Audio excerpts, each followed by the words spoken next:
Hello, I'm John. Welcome to another art class. We're joined live with Randy Hale over in Colorado, and I'll be going over to him in a minute, but also all our patrons that get free access to these events throughout the month.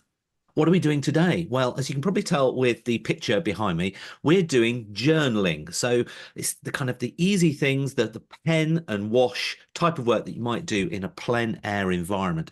And today we're going to be going through an example of something like that. Not plein air, it will be in Randy's studio, but it'll give you a bit of an insight as to how easy this is. We're also going to initially take a look at some of Randy's journals or sketchbooks, just to kind of see some of the things that he's done around the world, which will be super exciting.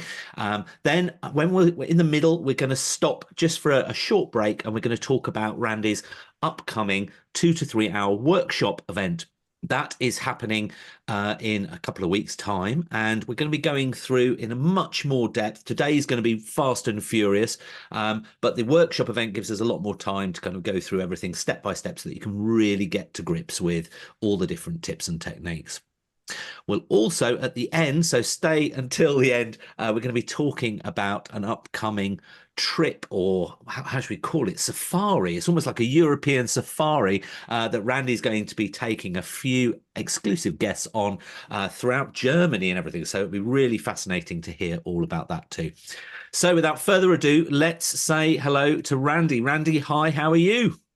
Hey guys, how is everybody over there? I hope it's warmer where you are, John. Well, it's blue sky in the UK. Yeah, it's my favorite type of weather. Actually, it's that lovely sunshine and blue sky, but that crisp chill in the air. So it's Send, lovely. send some of that our way. It's still dark here. It's before Well, dawn, I and it know. With is. our time zones, I just wish the world was flat. Really, it'd be much Yeah, easier to coordinate all these things, wouldn't it? you'll like this. It's -9 Celsius degrees here. Really? Oh We my had God. snow all day yesterday, so it's pretty cold. When I got up this morning, it was like 15 degrees Fahrenheit. So that's chilly. Yeah, Yeah. that is really cold. We're not quite used to it being that cold. Christina said, hello from Sweden, -10 and 30 centimeters of snow. She said, can it be better than painting indoors in this weather? I can't wait to start. Well done, Christina. Put another log on the fire. Yeah, exactly. That hot cup of cocoa as well. That'd be lovely. Yeah. And Karen said, always fast and furious with Randy. Can't wait. And Marianne said it's flooded where she lives. So, sorry to hear that. And there seems to have been the climate at the moment. It's really sometimes you just get these flash floods, don't you? It's kind of a bit crazy going on everywhere. And I know obviously California is always having fires as well, and it's just. Anyway, so let's make a start, and maybe we'll just first of all have a little bit before we start putting pen to paper. The minimal materials, and you can check out what materials and some of the reference photos and everything on our website. You can head over there and click on the class info, and it will tell you all about it. But journaling or art sketching, what's so great about it? What do you love about it, Randy?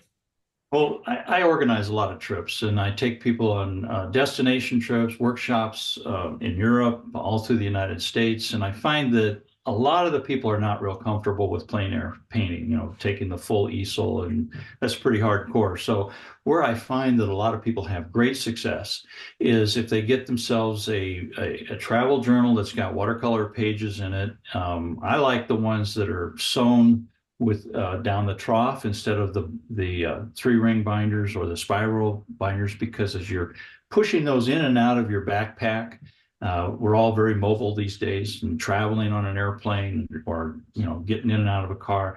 If you have a spiral ring sketchbook, the spirals start to bend, and pretty soon the pages start tearing out. Whereas if you have a book that has this literally a book, maybe a hardcover type journal, these become permanent records of your travel. And I wanted to share with you a couple of Yeah, ones that I use. Here's I don't know if you can see. yeah, This is a landscape version. I like the horizontal format because as you open them up, you can paint right through and right across the trough, which is sewn in, so it doesn't limit you in any way, and you're able to capture a lot of really fun things. Here's some other ones. This was in Amsterdam while I was sitting in a cafe with some friends. This was over in Vernazza in Italy, just a quick little vignette. And they don't have to be real complicated paintings, but when you spend 30 minutes, 40 minutes, or an hour sitting somewhere doing a journal sketch like this with a limited amount of watercolors, maybe pen and ink with a watercolor wash, you can remember and feel and smell, and all of the recall comes back to everything you were experiencing while you're there.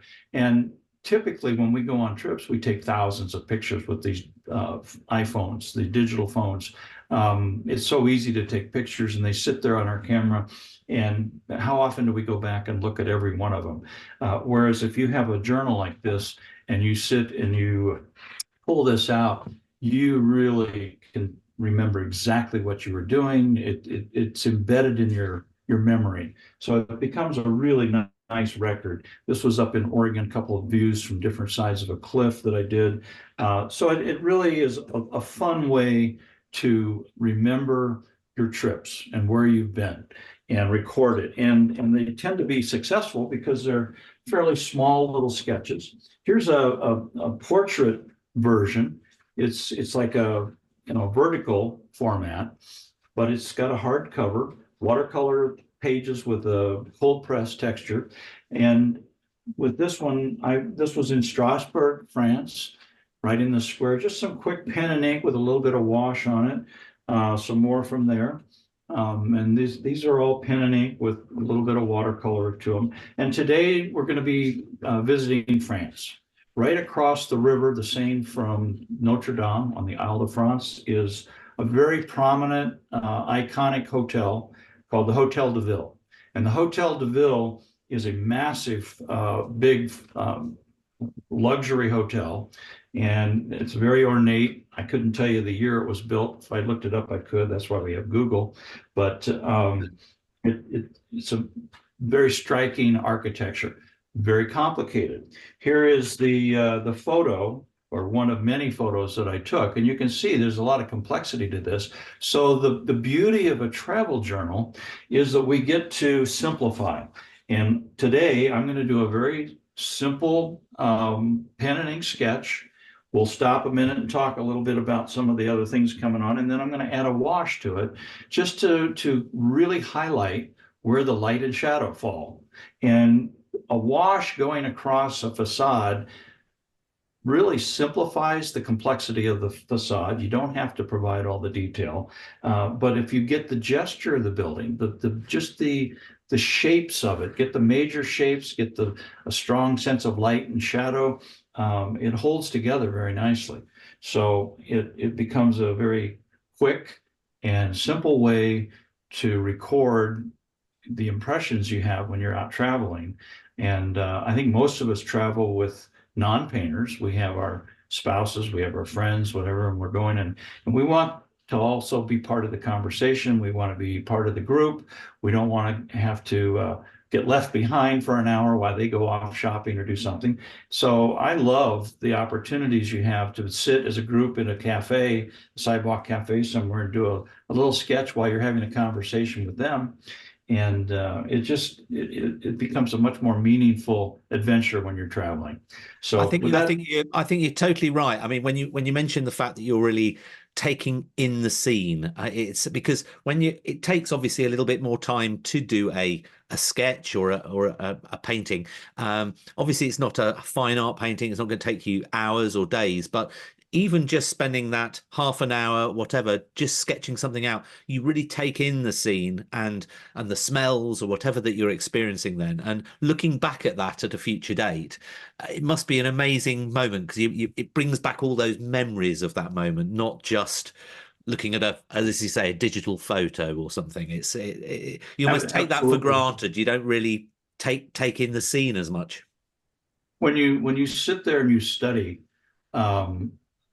a building or architecture or a landscape, and you have to study it with your eye and then transform that to eye-hand coordination where you're actually putting together a sketch, you're interpreting what you're seeing, and it's kind of finding a place in your memory. and your familiarity with it becomes much more impactful than just taking a picture and moving on.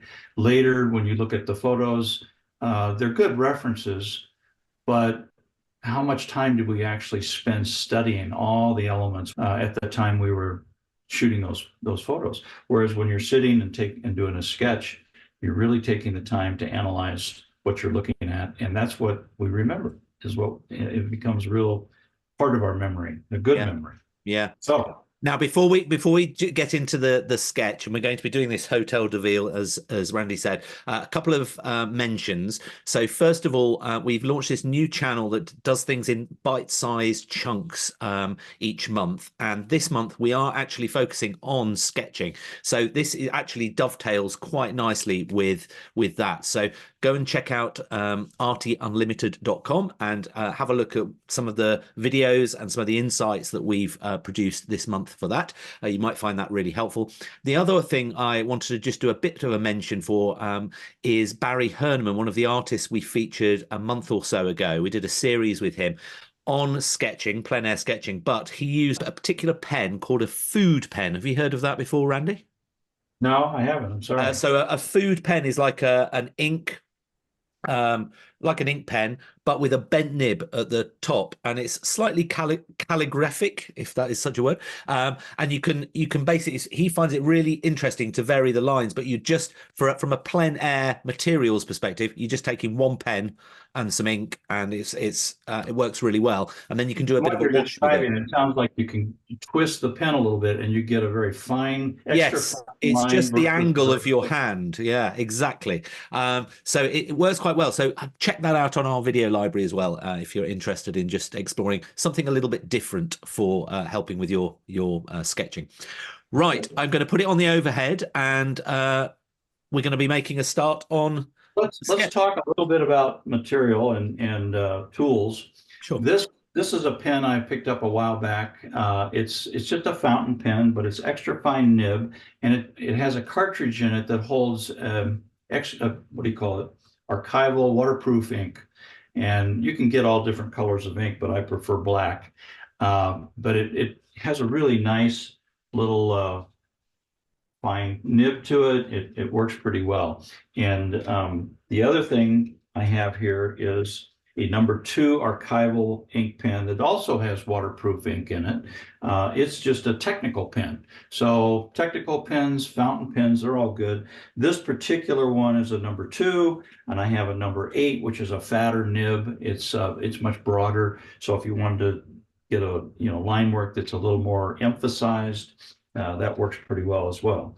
Now, the brushes that I use for putting on washes, I have a set of 3 red-handled squirrel mops. These are, what do you call it? The synthetic, but they're beautifully, they hold a beautiful tip to them. They hold a lot of water, and they're great for putting a wash on. And with a pen and ink sketch, you're really not trying to do precision painting. You're just adding washes. So these work out pretty nice. And having the 3 different sizes gives me the opportunity to get down into some of the more intricate areas versus the big washes that go across shadows. Another tool that I've really fallen in love with is Escoda's little travel brushes. These brushes also I have in 3 sizes, of kind of a medium, a small, then an extra small. But what's unique about them is we talked about, traveling light. You can take the handle off of these, put it together, and you've got a little thing that fits right in your pocket. So it's a wonderful little tool, and they all work that way. So they've got a collapsible handle, and I just stick these in my pocket as I walk. And sometimes, usually when we're hiking, we have a bottle of water with us. But if you're sitting in a cafe, they'll bring you water, and you can use their water glass, and nobody says anything. So it works out pretty well. I've got to admit, I've got a set of those Escoda travel brushes. They are good. They are good. Great. And they never used to have those. They started developing these maybe a year or 2 ago, and it's just invaluable. Yeah. And they've replaced a lot of my rounds that I use in my studio painting. I use them all the time for everything. Yeah. So We we had did another become, question as well. The Moleskine sketchbooks that you were showing, what brand were those? Where did they're you? called Moleskin. Oh, they are Moleskine. Okay, That's fine. a Moleskin brand, and you can get them from most of the online art supply places, or you can order them directly from Moleskin. I believe the prices run anywhere from $27 up to, I don't know, $60, but they come in a multitude of sizes. So Yeah, you have to be careful what you're ordering. Not every online supply house has all the sizes. I love the 8.5 by 11 format, which is what you're seeing here with this book. It's easy to get in your backpack. It's easy to transport. It doesn't take a lot of room, but it's big enough that you can do a number of little vignettes in it and not have to be squeezing everything down to such a small size. So today I'm working on a flat paper because of the cameras. I wanted to be able to show this is to every advantage for you, but it's basically going to be in the same format size as what we would see in a travel journal. yeah. So Brilliant. And obviously, you're more than welcome to sketch and paint along with Randy. It is going to be pretty quick. Did I say pretty? Very, very quick. Randy is quite a quick painter anyway. So good luck if you do try and follow along. yeah, But that is what the workshop's more for, because we'd go right. at I The photo deliberately I try and hold Randy back, and we go at a bit of a slower pace. rain man. Yeah, Um, exactly. the photo I liked is the one that's taken at an angle here. So we get a 3/4 view of the main tower at one end of the building, and then there's an avenue that goes between them, and there's a domed building across the avenue. So it's a nice composition, but I want to stretch it out horizontally. So I'm going to take some liberties, and I'm going to create, a fairly simplified version here of the tower with the chimneys, and then the building that's adjacent to it that's part of the hotel. And then we have the avenue that splits it with the domed corner across the way. And I'm going to stretch it out and take this building here that you see just peeking out of the corner of this, and I'll just stretch it over a little bit from a compositional point of view. One of the things that you have to liberate in your mind is the freedom or the special license you're given to, edit things and move things around a little bit in your composition to make it work as a better, stronger composition. You're still working with all of the elements. You're still working with, what you see in front of you, but there's nothing that says you have to copy it exactly. You can shift things around. You can move a lamppost to make it, put it in a better place so it isn't interfering or upstaging one of the more important features in your painting. So from that standpoint, we'll let her rip here, shall we? I'm going to sit down while Yeah, I let's do go. this. And I am going to start with my fountain pen. And I want to start with my dome here. I'm going to just come around and get this dome going across. We've got sort of and I'm not trying to be too perfect. A lot of times people think that their sketches have to be absolutely perfect, but sometimes if you can just get a little bit of cross-hatching, a little bit of suggestion in there, that's all it takes. I'm going to get a couple of the inside of this little window opening here and the back side of it. It's got a little bit of something across the top. I'm looking at my photo over here to make sure I've got everything in the right place. Get this guy going. And then we've got this collar. I'd call it a collar. It's the part of the base of the dome that the building as a cylinder comes up and comes across. And we've got a series of little sections of windows here. I'm going to come down and build these openings for my window, and we'll just catch the edges of some of these windows that are going around the oblique end of the cylindrical shape of this building. So we don't have to have everything absolutely perfect. I've got a nice big flagpole structure up here on the top of the dome. And then as we move to the right, we're going to pick up some of the mansard roof elements of this corner feature of the tower. It comes down. We want to be sure we always follow the correct perspective. We've got things going to vanishing points, and the lines up here have to line up with our buildings and the window tops as they come across this element in top of this building, the side of this building. We've got some shapes and windows that are featured over here. And then the building itself comes down and has some features that include just a hint of windows. We don't have to put anything more than just a little slash to indicate where some of these windows are. But the tops of the windows, the sills of the windows, all have to follow the perspective to the vanishing point, so that as the viewer looks at that, they feel comfortable with the perspective, so that it doesn't jump out at them as being awkward or out of alignment. I'm just throwing in some darks in here. We'll get some things that are coming down across the base of this building in here. As we come across, I'm going to continue this vanishing point coming up here. We've got some cornices that wrap around the corner. And then we've got the edge of the building coming down.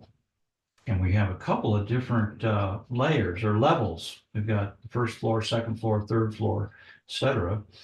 And make sure to get my perspective going in the right direction. As we get down towards the street level, everything levels out, and we're on the horizon line, which is pretty much level. So we don't see that vanishing point as much. I'll go back up here and I'll get my chimney built in here a little bit, get some verticals coming down the side of it. And then we've got these little architectural details that they were so beautiful back in that make them so much different than what we see here in the United States, which is a much younger country. We don't have the opportunity to have the historic architecture the way they do in Europe. So that's one of the reasons a lot of people like to go to Europe and tour, travel, is to get to see the ornate beauty that is in all the architecture. These are kind of dormer windows that stick up, so they get a little bigger as they come towards us because of the perspective. But we still have window openings, got a little cornice or medallions inside there. And then they return back to the mansard roof. You've got some smaller elements in between them. And then as this mansard roof comes down, it picks up the edge of the fascia, and we start seeing a little thickness there to the building. We're going to see a number of different little cornices coming across here. Window openings coming down vertically. We have a series of small little windows that are all aligned right underneath some of these other windows. Now, out of interest, Randy, would you always do a preliminary pencil sketch prior to doing the ink, or? I did for this, just because I wanted to go fairly quickly and I didn't want to have to stop and be thinking about it. It would take a little longer. But the sketch here that I did, I had no pencil at all. I just started freehanding this quickly. I didn't even take the sketch all the way over. I ended up using my brush to kind of ghost in another building. But you can see how loose it is. And this just helps me get some of the perspective and the correct alignments. Yeah, I would imagine with fairly detailed facades, that is quite. They are, and the main feature, though, that we want to play up is keeping our verticals vertical and looking for the edge incidents, the edge details as we come down the face of this building. That's what defines this building, is all of these little cornices and structural things that separate all the different information for these window openings. And like I said, they can be pretty sketchy. It doesn't have to be beautiful. It doesn't have to be absolutely precise, because we're creating a mood here. We're trying to create a feeling of what's there without trying to be absolutely perfect, because we want to just kind of give a sense of what's there. And I call it the gesture. The gesture of the building is really what we're trying to communicate. And as I come down, we've got a bunch of cornices underneath these elements that are vertical, and they come right down the side of the building, and they project out a little bit. So we'll have some areas that recess back in, and we have window openings here, window openings here, window openings here. And I don't necessarily complete every window. I'm just giving a suggestion of the windows without being too detailed. But it establishes the directionality of everything so that we see and start to feel how this building is built without having to build it ourselves as architects. It's a little complex. So putting a little bit of cornice on these things, detail coming across.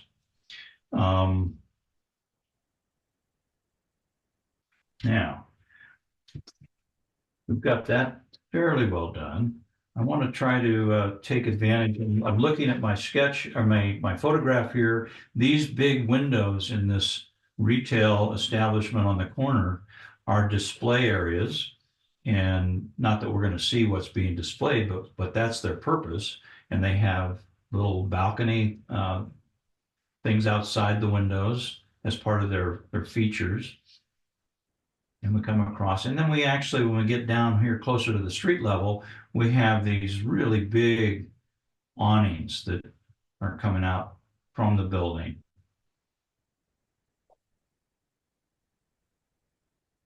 And then underneath those, we still have the same openings that were there before.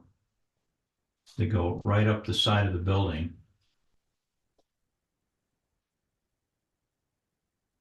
And we see a little bit of the edge of the return on these windows as just a little bit darker because they're in shadow. So we press down a little bit more with our pen. And then going back up to the dome, we've got some little things projecting out above these larger windows. And these are the little skylight type windows. And they go around the top of the dome. Okay, now as we come back down, I've got some signage and things that are sticking out from the building. There's some elements that are there. I've got maybe some cars going down the avenue. We've got some trucks that are here, big box trucks that are out there, and we've got sort of a barrier in between us, but there's big buses that are always moving down through there, through the avenues, transporting people. There's one in the photo there that I'm capturing. We've got this little building that's off in the side. They've got all these little things that break up the horizontal, and they're like chimneys and little roof gidgies and things I call them, that are so much fun to capture as part of the character of what's going on in the skylines in France. Tons of that stuff. So we have to just always remember to add that. And then again, these mansard roofs are massive. The buildings come down, they've got little, layers and levels, and there might be some windows in here. We don't need to really get too involved with that. Got some other elements of buildings. We got maybe some domes back there. It doesn't have to be real defined. It's just a lot of stuff going on. Then back here in the foreground, I'm going to populate my painting or my sketch with some people that are at various levels or various degrees of closeness or distance from the viewer. So this guy here is kind of in the foreground. I'm going to give him a little bit of height. And then there's some people that are way back there. They're smaller. And then just a couple of heads and shoulders. They don't have to be too defined. Maybe over here we got some people in the middle ground, and I'm just getting their legs and features in here so that there's groupings of people that more or less overlap. and you've got a series of stuff going on. We might have a little fence thing that's out here in the foreground, kind of a base upon which it's built. And then there's maybe the main little posts with elements in between. And then there's a long thing behind these people that's sort of I don't know what you call it. It's like a big bench, and there might be a little park or something back in the middle there, some fence work that's out there. And then maybe some people sitting. Anyway, we'll leave that alone. And then I had if you look at this photo, there's a nice big, something like out of Walt Disney, one of these ornate little street lamps. So I'm not gonna. That's a real McCoy. That will be a few hundred years old. It really is. But I'm not going to try to get too detailed with that because I don't want that to become my center of interest. I just want to establish a few little elements to it that says, okay, these are out here as lampposts offering some function. And we've got, little cornices and knobs and elements that are in the base.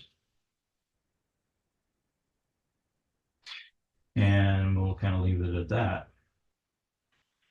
And maybe there's some other elements that are going across here. Just a few little indication, maybe some bollards or something that are off in the distance there, just creates some irregular elements that break up that horizontal along the eye level or the horizon line.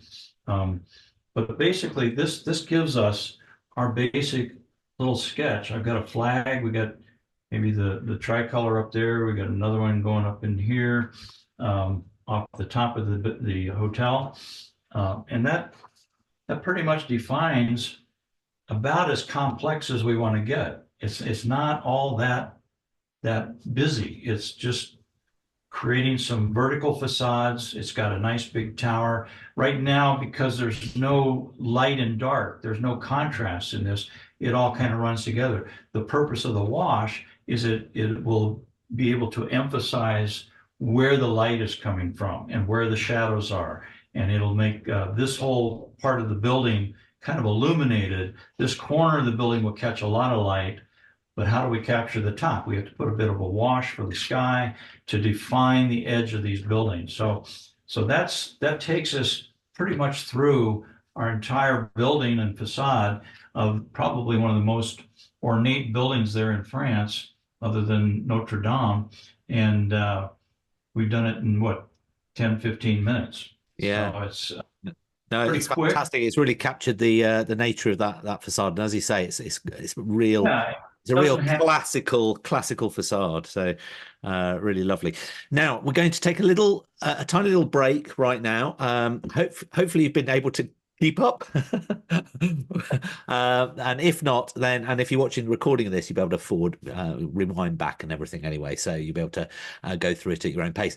But this little break, what we're going to do is we're going to talk about what's coming up in the longer workshop. And Randy's selected another lovely facade, but on the longer workshop, as I said at the beginning, we go through things step by step. So for example, if it requires any sort of sketching out initially, it will be a blank piece of paper to start with, and we'll kind of take you through all the different stages.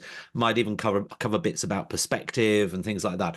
But let me hand over to Randy, because he'll talk about exactly what he's planning to do in the workshop, and go through what he's chosen as the subject. So Randy, over to you. Well, in 2 weeks, on Tuesday the 23rd, we're going to go to Vienna. And the old town, or the old city center in Vienna, has the Winter Palace, and then it's got the Hofburg Palace and the Palace Gate. And I think that the Palace Gate is so majestic and so beautiful. And again, it's a very, sweeping, huge monster of a building. So how do we simplify that? How do we just turn it into a really nice, quick, loose sketch And this is kind of how the building is laid out. It's massive. It's got a curved front, which kind of opens it up to sunshine coming down, a little bit of shadow across the facade. But you can see from these series of photos that I've done that this massive gate is probably 2 or 3 stories high, and trucks can go through there. They take these horse and carriages through there on tours through the city. And the people are just tiny in comparison to the size of the facade. And it's got a couple of majestic turquoise patina, copper patina domes that just really make a beautiful sketch. So I'm going to try to kind of zone in here a little bit on this so you can see, maybe if I just pick it up a little bit, you can see where we go with the travel journal. And I have a picture here of when I was actually doing this on site. This happened to be on my easel, but I was doing it. And the building is behind. And in any summer day, there are probably hundreds, if not thousands, of people milling around. So it's a quite busy location, but it makes for a fun place to sketch. And we're going to do it in a very, very loose, simplified way as we sweep in and capture the shadows on the side of the facade. We'll just give a few indications of windows, a little bit of the statuary that's on top of the cornices and up around the domes, and maybe throw a couple of carriages with people and horses and stuff in the foreground. But we want to emphasize the fact that there's light that actually comes through that opening. I think you can see how I've gotten a gradation within the opening of the gate that goes through to the palace on the other side. Mm. And we'll use a little bit of negative shape there to capture some people coming into the light with the dark shadows behind them. So it'll be a fun sketch to do. I think you'll enjoy it. And it'll be, as I say, we're going to do a very quick sweeping shadows across here without a lot of detail. It's all in the way the gesture of the building unfolds that holds its shape. So it may sound complicated, but I guarantee as we take it in steps, it will be very doable. And we're only playing up certain parts of the detail, like the columns around the gate, the windows and cornices around the edge of this, and everything in between. We simplify, always to just suggest instead of try to over detail. There's always that expression, less is more. It makes it more impactful if we can build up a little bit of information here in our focal point, and then leave the other areas for the viewer to imagine. And they get the feel of it, and that atmospheric condition that we're creating with just a wash really sets the tone for the whole thing. And it'll be a fun lesson. I hope everybody will join us. So Can't wait. It's going to be a really great workshop. And as Randy said, it's going to be on Tuesday, 23rd of January. So depending on when you're watching this, if you're watching the recording, it may have already passed, or you may be before the event. And if you want to join in and purchase a ticket to the live event, I'll show you how to do that. Similarly, if it's past the event and you're watching this after the event, you can purchase the video recording and watch it at your own in your own time. So how do you do it? Head over to Shopkeep Arty and click on our events tab. And if you scroll down to the appropriate date, which is just down here, there we go, you can see the event there, and click on event details, and then it goes through to the page and it explains everything that Randy's just been talking about. It shows you some of the reference photos. You'll be sent those downloadable. There's the picture that Randy just showed a moment ago, and you can download those photo references and print them out and everything. And there's a link there by the workshop, so if you click on that, it'll go through to the workshop. You get the webinar entry plus the video all as one price, and add it to cart and check out. It's very simple. It's in pounds, but your local card issue will convert that to your local currency. If you are one of our patrons, level 2 and up, you get our patron discounts as per normal. You click on that link and you can get a 10% discount on the workshop price. So You can purchase it there. Then in the future, if you come to our video library, search for Randy on there. And you may also want to just have a little look at some of the other classes and workshops that Randy's done as well. Search for Randy, and it has all the different workshops. And eventually, obviously, the one that's coming up, if it's already happened, you'll be able to purchase the video via this library as well. So that's how you can do it. Right, so now we are going to get back to Randy for the second half, where we're going to start adding the colours, the layers, and start to bring it all to life. So back to you, Randy. All right, here we go. We're going to start with a mop brush. I'll start with this kind of a medium-sized brush. I've got a couple of Escoda mops that are even bigger, but for this, I'm going to use this medium-sized mop, get it wet, and work in a nice mixture of cobalt for my sky. We'll start with the cobalt. Got to get plenty of water on here, so we've got a nice load. And then I'll just start coming down and work across my flag, behind my flag, and work in behind this arch or this dome so that we're defining the shape of this building.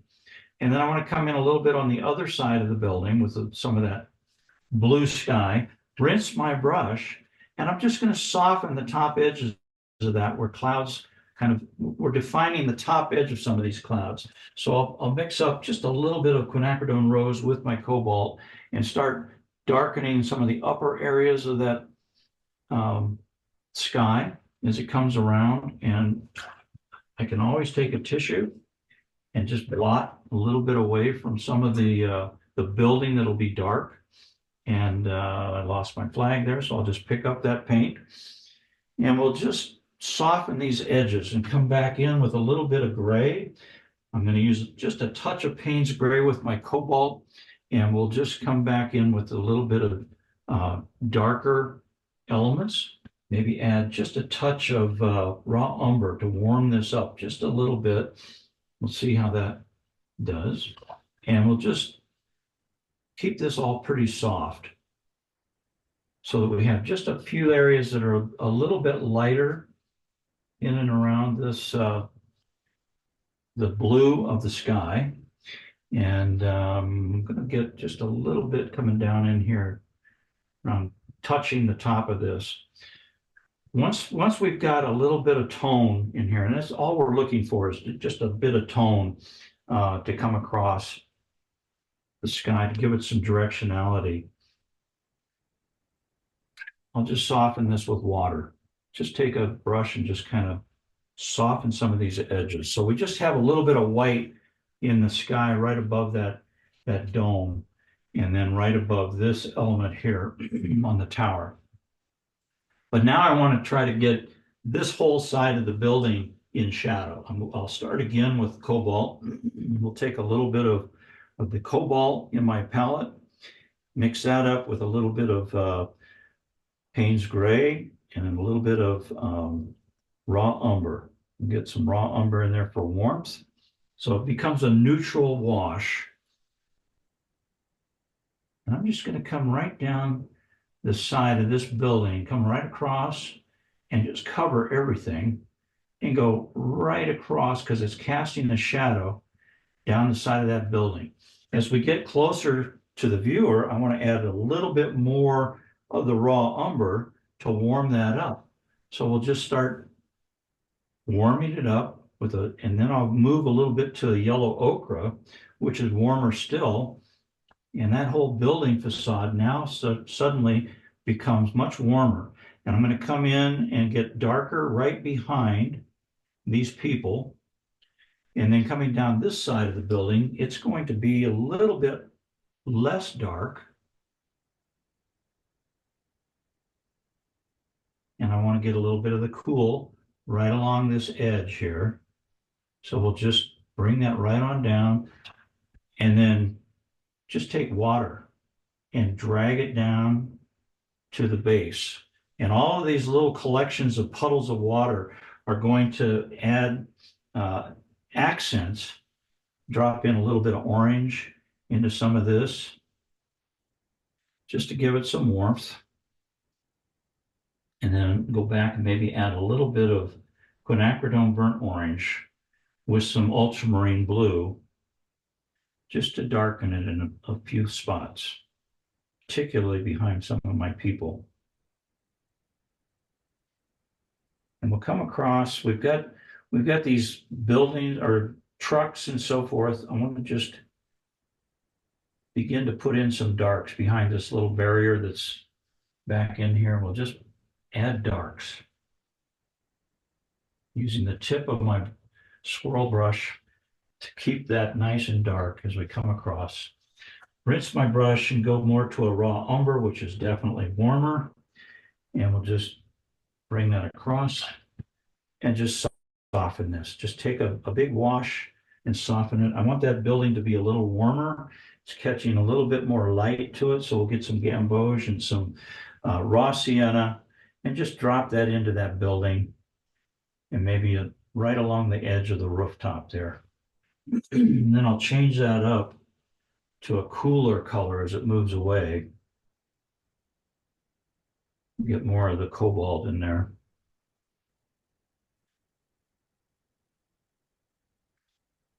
So now it's working pretty well.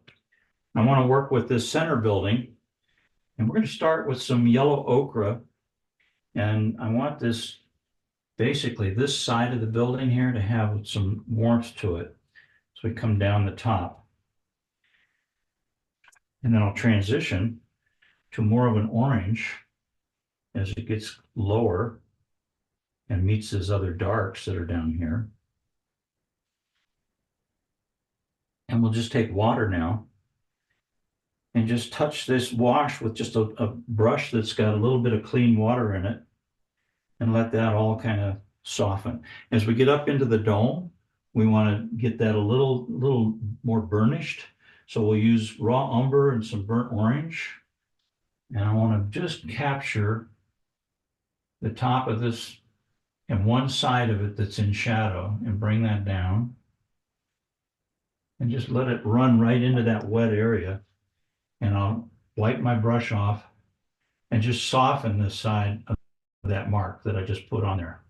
And you can see how it's starting to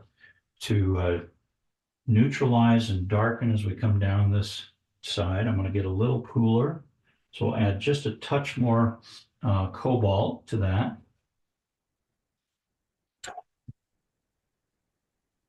And let the water pull that down. I've got my board elevated about, I don't know, an inch or two, which gives a nice run where the gravity pulls this down. One of the things I'm seeing is I don't have a strong enough cast shadow here. So I'm going to come back in and really punch up that one edge of the shadow and then just add water and come right up that edge. So it's all one building shape. But see how that strong shadow there just makes a huge difference. And we'll come in underneath this cornice with just a couple of more darks in here to just suggest that there's some ins and outs and a little bit of extra light coming across those surfaces.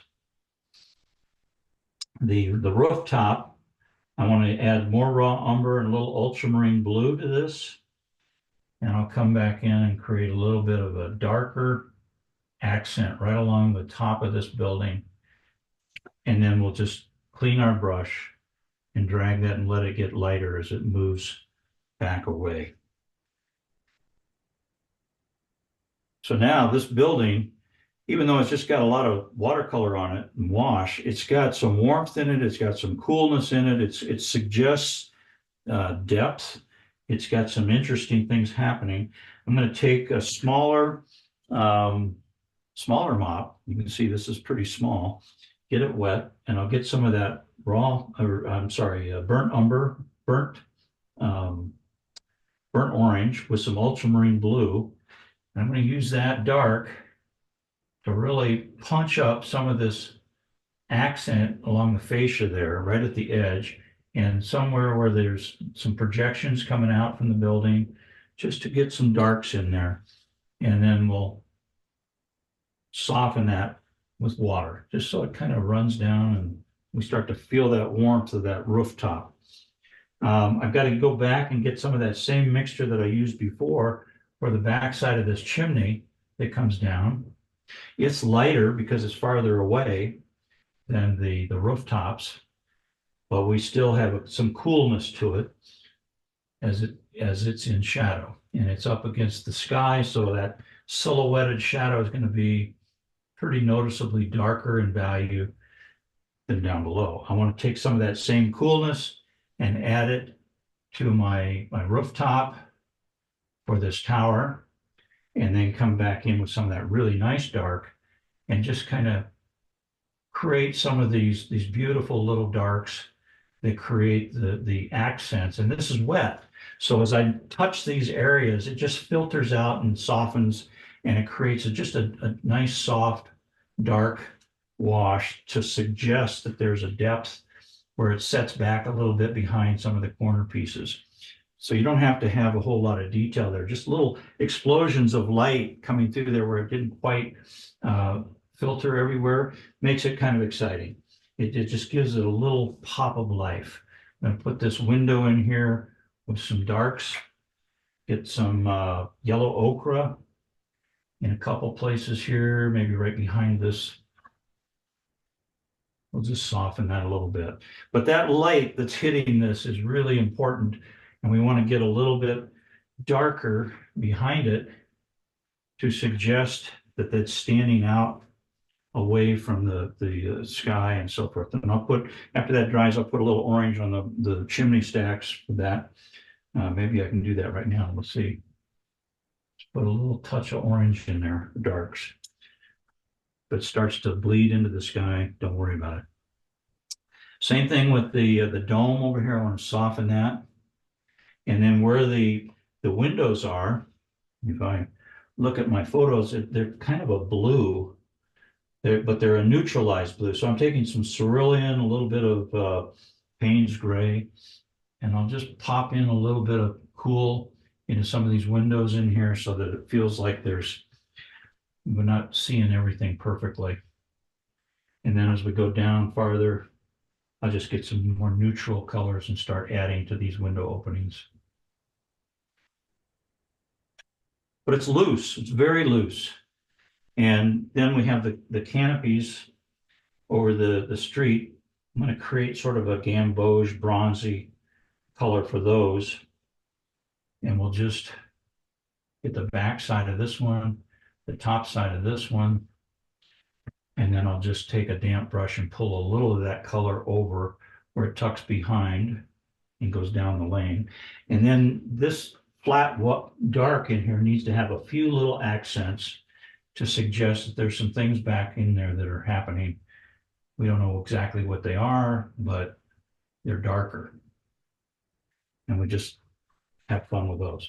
So now I'm going to take a little bit of this just kind of vague bit of dark, just to suggest that there's some building shapes back there. Some of them have a little bit more light than others, so I'm going to add a little yellow ochre, very diluted, and you have kind of a nice wet. I'm going to take my ground, get some color on it, and see if I can't just kind of squeeze a little bit of this off in here, and we'll see about dragging some of this. I'm going to lay this flat so you can see it, and we'll get some cool, a little bit cooler behind it.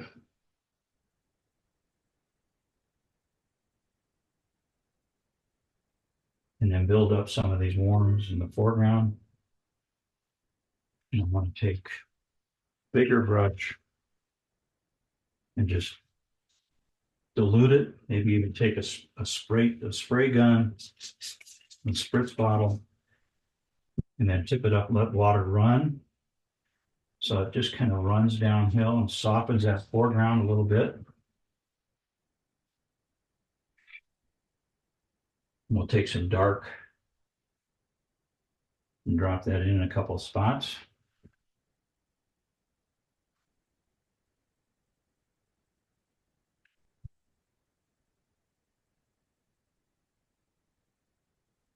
Hold it up a little bit so that it runs.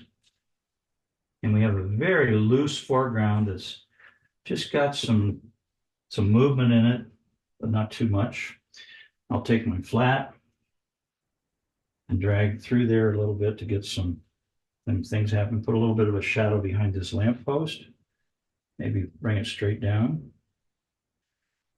Bring this building down a little bit with some reflections. Add a little bit of warmth to it. And then as this dries, I'll put in some additional detailing with the people. I'm going to put just something in here where this fence is.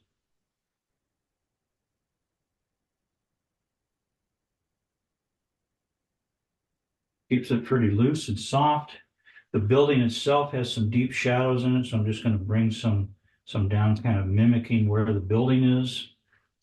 And then some warmth where the other building is over here. We'll put some a little bit of orange into our wash.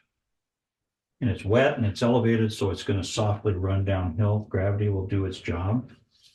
And then we want to maybe soften and darken this a little bit right in here.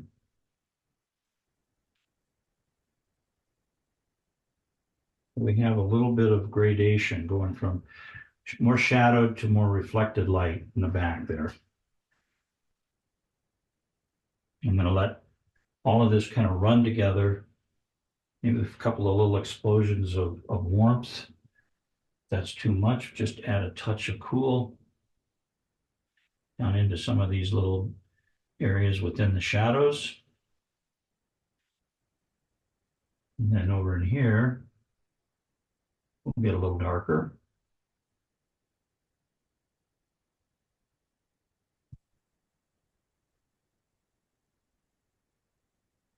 Let that run.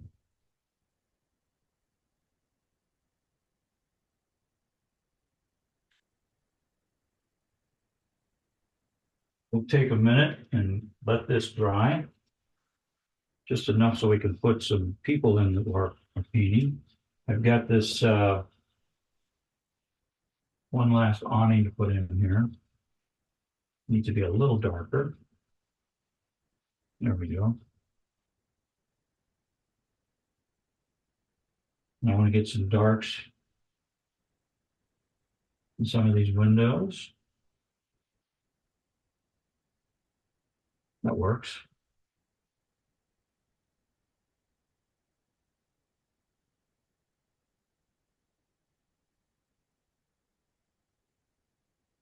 See how just a little bit of water with a little couple of spritz of the mist on here softens our foreground. And then once this is dry, I'll put a couple marks across there horizontally to define the big pavilion or piazza out in front of it there. But I want to get some color in here with our people. While I'm waiting for that to dry, I can add a little bit of color for our chimney up here. We've got some nice little warmth in there in a couple of spots. I'll put some orange for the little stacks. Go back and add a little orange up in here. And then while we're waiting for the foreground to dry, I'll take some red, get a little bit of that in there, get a little bit of blue, and get just enough that we know we're looking at a tricolor.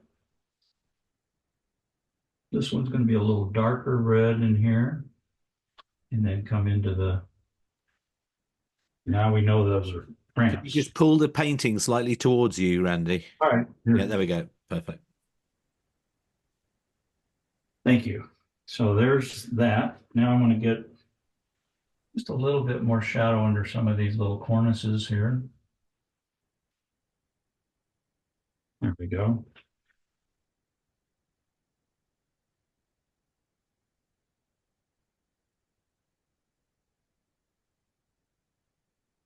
All right, I think we're ready to take our little travel brush. Let's get the smaller one here.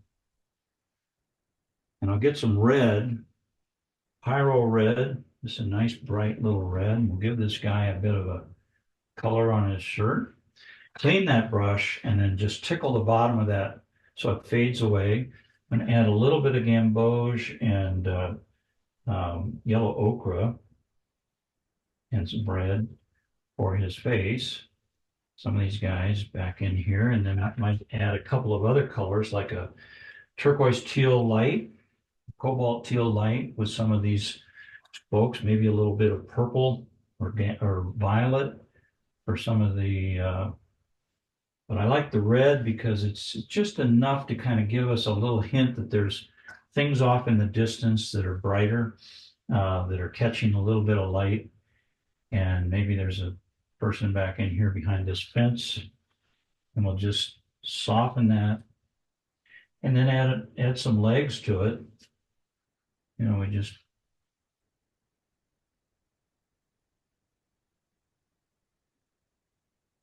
get these people in here that are, this guy's darker. He's behind the other person. Maybe his pants are a little warmer.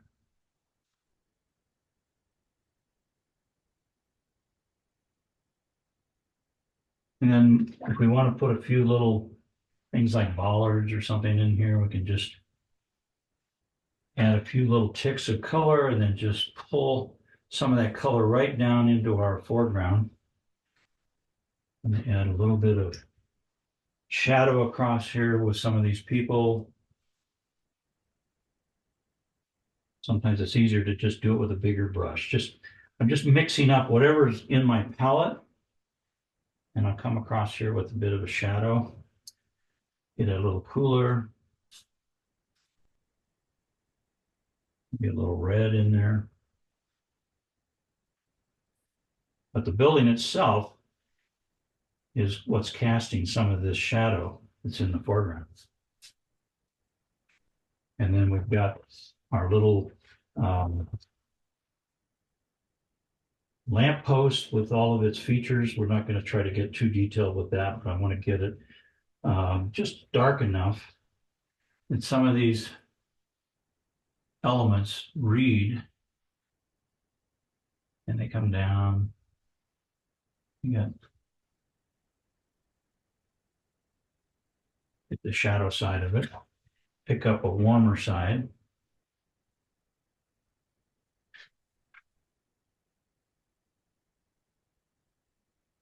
And they get nice and dark.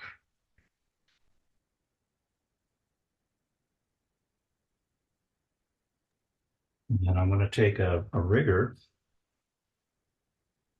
and we'll just put a little bit of cobblestone texture, just an indication of that, with some darks across the foreground. If we need to, we can always come back and put a few little darks in a couple spots in here to emphasize where the coolness is in these window openings.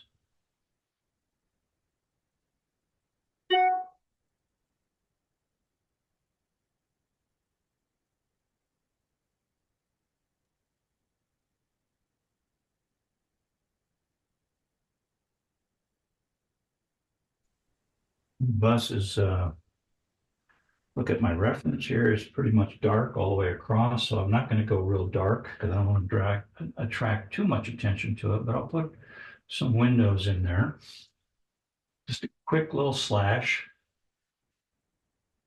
And then maybe a little bit of warmth beneath that.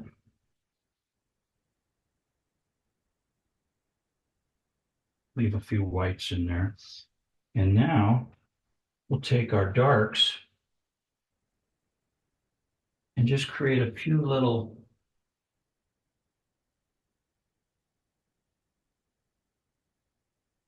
bit of chatter in there that kind of suggests that there's stuff going on behind the building there.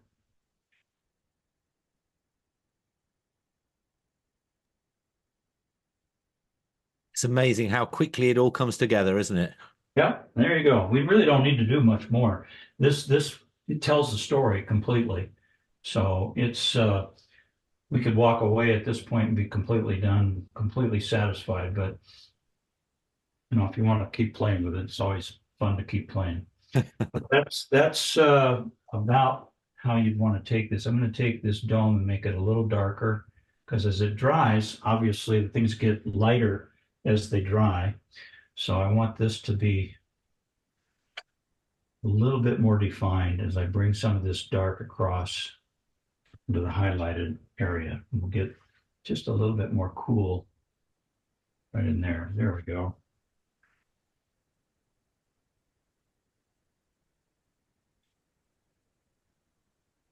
And it's all about just kind of coming back in here and creating the necessary darks in a few spots just to define where everything has to go. Roberta said, can he explain what those dark marks put in across in horizontal line behind the lamppost are?